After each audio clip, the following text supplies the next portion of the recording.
Bonjour à tous, j'espère que vous allez bien. C'est la reprise après 2 mois sans toucher au livre Biographie de Lynn.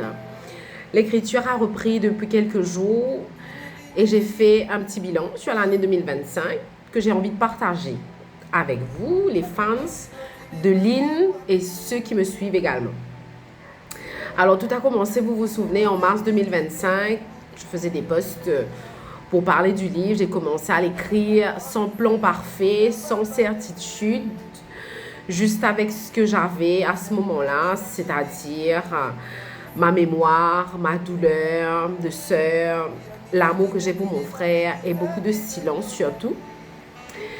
Et je vous raconte comment cela s'est déroulé en 4 phases. Et en même temps, c'est pour aussi encourager ceux qui veulent écrire, ceux qui ont des choses à dire, à se lancer et à écrire, à commencer à écrire. Voilà, donc phase 1, c'était la saison de solitude en mars et en mai 2025. J'écrivais avec ce que j'avais, j'écrivais seule vraiment, jusqu'à pas d'heure, sans témoignage, avec mes souvenirs, mes blessures, mes incompréhensions. Le livre est né là, dans une vérité brute, par un besoin vital de mettre des mots là où il n'y en avait plus. En parallèle, je cherchais des sponsors pour l'édition du livre, pour savoir comment ça fonctionnait, vers qui je devais me tourner. Je discutais avec des maisons d'édition. J'ai demandé des conseils, une orientation. C'est aussi à ce moment-là qu'est née l'idée de la vidéo documentaire.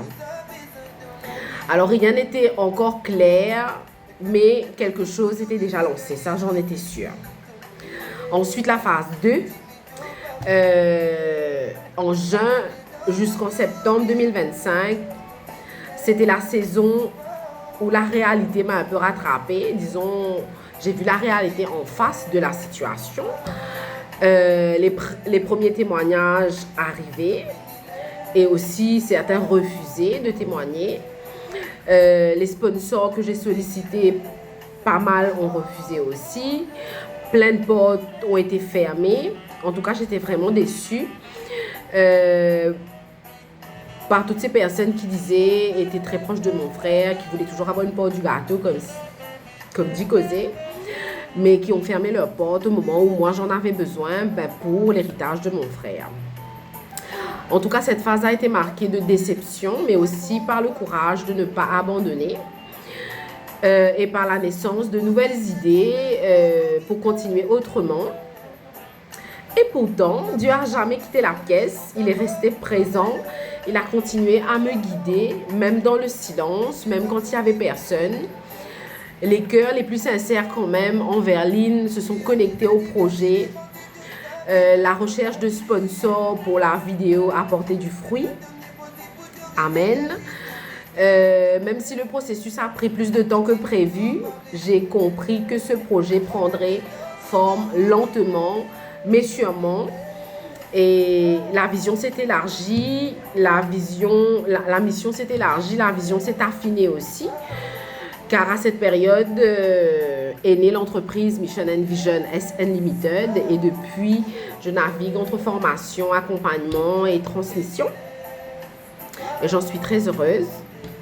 Cette phase m'a aussi permis de souffler, de me recentrer, de m'éveiller davantage et surtout de me détacher de ce qui ne venait pas de Dieu, de pouvoir avoir plus de discernement, de faire la différence, de quitter certaines relations, de fermer certaines portes, certaines influences négatives qui me retenaient en captivité dans l'invisible.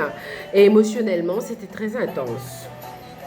Mais pourtant, en août, quelque chose de beau est né, la chorale, la création de la chorale que je rêvais d'accomplir, la création de la chorale instrument après 2 mois d'audition et de prière.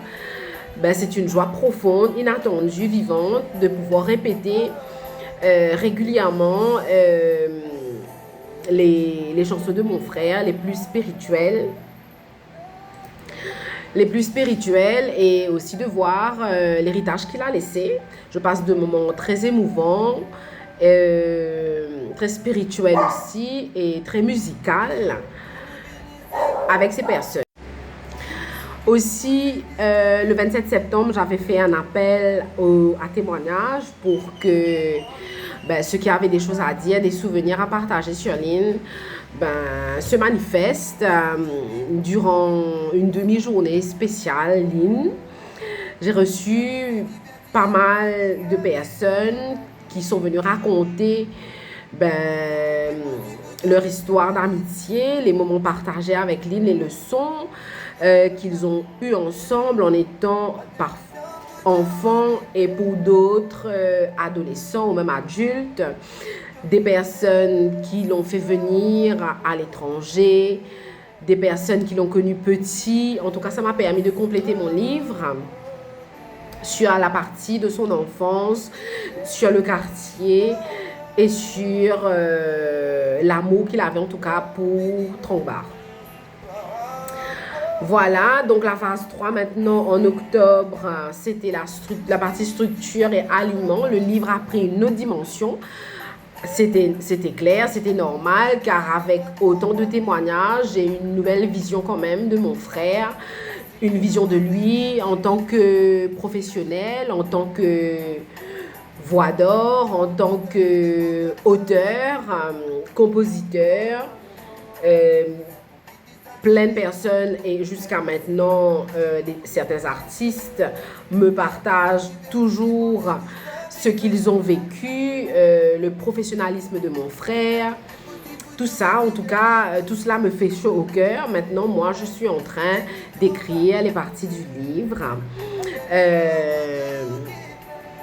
La partie 2 et la partie 3, du coup, sont en train d'être écrits. J'ai terminé là en janvier la partie 1 du livre qui parle de son enfance. Donc la partie 1 reprend un nouveau souffle, un nouveau style, mais la même vérité avec un peu plus de maturité car moi-même depuis novembre j'ai commencé à créer des posts spirituels sur les plateformes YouTube, TikTok, Facebook, Instagram, entre autres.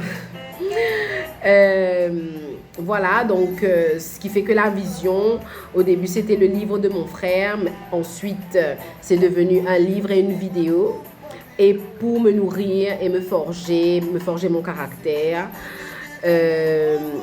aujourd'hui je transmets ce que j'ai appris durant les périodes où j'ai eu besoin justement de me renforcer dans ma foi pour pouvoir arriver à faire ça. Car ce parcours n'a pas été simple, il est vivant, il est là, il est rude parfois, il est silencieux parfois, mais ma consolation, c'est que Dieu est mon seul guide. Le livre sortira en 2026, il ne raconte pas seulement une vie, il révèle un appel, des combats, un héritage, et ce n'est que le début. Je reviendrai avec un autre bilan dans quelques temps pour vous parler d'autres parties de l'histoire. Voilà, donc moi je voulais à cette reprise vous dire que le livre tient toujours, qu'il y a plein de projets pour rendre hommage à mon frère et que je compte sur vous pour me soutenir et voilà, pour continuer à témoigner de votre amour pour Lynn. Merci beaucoup.